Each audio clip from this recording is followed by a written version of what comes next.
better. Yeah, speaking of the group, I mean, everything's new to you and Alex. I mean, going through the adjustments with him has probably been easier, I guess. Yeah, he's been in the league coming on 9 years. I've been on for 5 years, so that's 14 years experience between us. So we can sort of throw ideas off each other, maybe protection-wise, scheme-wise, blocking-wise, down the field-wise, everything like that. So it's good to have that guy there. It's good to have him, for us to have that banter back and forth. So it's been helpful for both of us. Tough situation for your team last year going into camp. This is a 2-14 coming back here, but there seems to be a lot of optimism. Do you notice that when you get here? Yeah, I definitely do. I don't think this. It doesn't feel like a 2-14 team. It doesn't sound like a 2-14 team. Our energy does not consist of what they did last year. This is a brand new year, brand new folks in the organization, cleared house, and we're excited for the new start. And we also understand it starts here on the practice field. It starts with preseason games. You sort of got to crawl before you run, and we're working through all the kinks right now.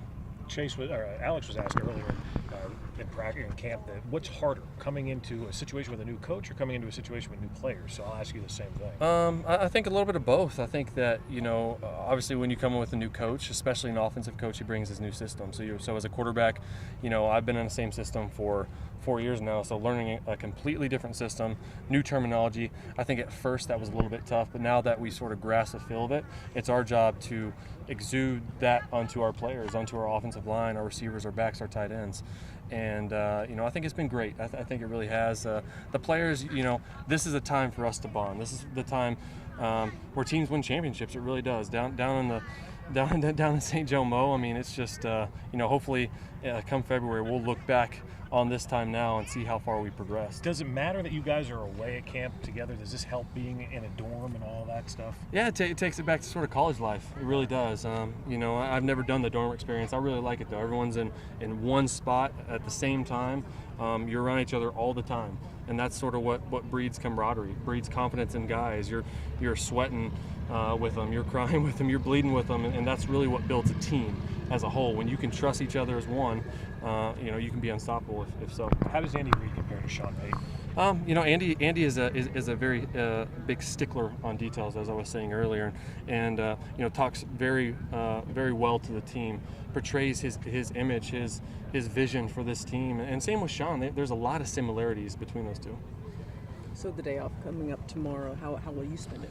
I'll go home tonight and I'll spend it tomorrow getting a massage, getting the playbook, getting my body back under me. That's first and foremost what this day off is for. It's not for guys to go, do whatever they feel like. It's for guys to catch up mentally, to catch up physically. And I think our team is pretty mature, and I think they're going to do that. Andy sounded kind of pleasantly surprised that the intensity this week is the same as it was last week, as the same as it was during OTAs and minicamp. Are you surprised at all that the guys have maintained that focus? A little bit, but it also doesn't surprise me that guys come here to work, and that's what training camp is for, is to work. Guys are trying to make a name for themselves. It's new staff, new people. They want to show these coaches, not only the coaches, but the players also, your teammates, what you have, what you can bring to this team. Everybody has a role in this team, and I think that the sooner that we can find out which roles are played, the sooner we'll become a better team. Have you talked more to the Kansas City media at training camp than you did in your 4 years in New Orleans? I think so. Yeah. I mean, I love you guys. I love the fans. Right. I love the fans. I love, everything about it. Like I said, I'm blessed to be in this opportunity to come up here to a new team, help build a vision, an image like Coach Reid has entrusted in the quarterbacks, is to portray that to our players, to portray that confidence to our players and the vision of where we're trying to go. It's baby steps right now, but we're starting to run, and it's feeling pretty good. Okay, thanks Chase. Thanks, guys. Thanks, Chase.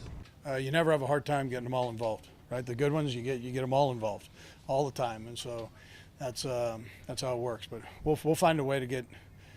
Bob's got about 8 million packages, so. More depth at safety than corner right now? Is that part of it, that you feel like maybe you're a little thinner at corner behind Jaleel Brown? Well, we were today, just with Dante down. But other than that, I think we're good at both spots.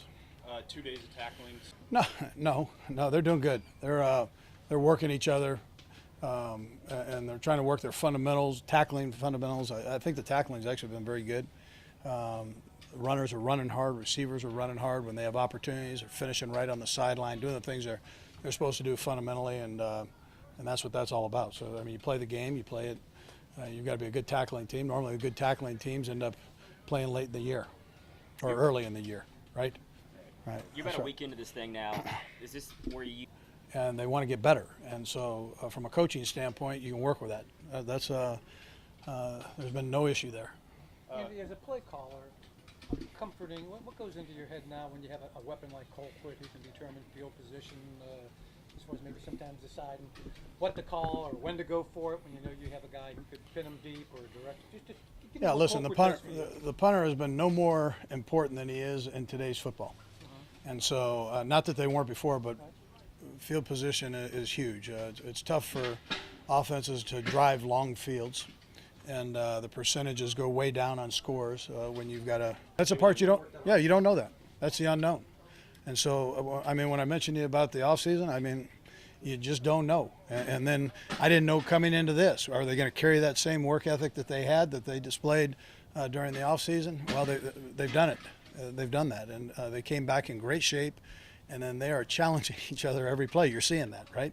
You're seeing the effort and the intensity and finishing plays. You got Depot, just big fella, and he's chasing the ball all the way down the field 50 yards. That's impressive stuff now. I mean, and the linemen are right there. Albert, who's a seasoned vet, man, he's down the field trying to find somebody to block. That's impressive stuff. Are they expressing to you that it's different?